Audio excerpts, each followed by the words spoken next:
miks ma ei sõida enam?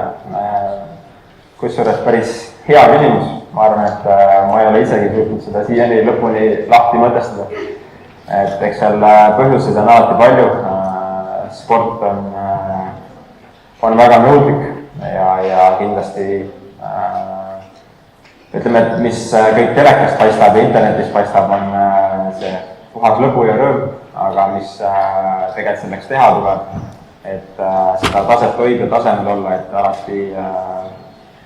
võidu peale sõita ja lõpuks ennast ka rahuldada, siis selleks tuleb väga palju vaeva ja pingutada ja ohverdusi tuua, et kuna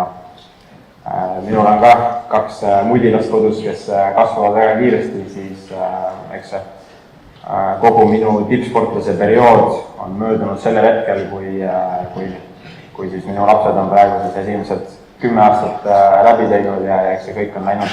kiiresti ja eks minu jaoks on ka palju võib-olla nägemata jäänud, et siis ma otsustasin, et ma võtaks väikse perioodi, kus saaks natuke ka ühist aega veeta. Kas sa oled rõõmus, et sa oled kuulus? Ja mis tunne on olla väga kuulus? Kusjuures, kui aus olla, siis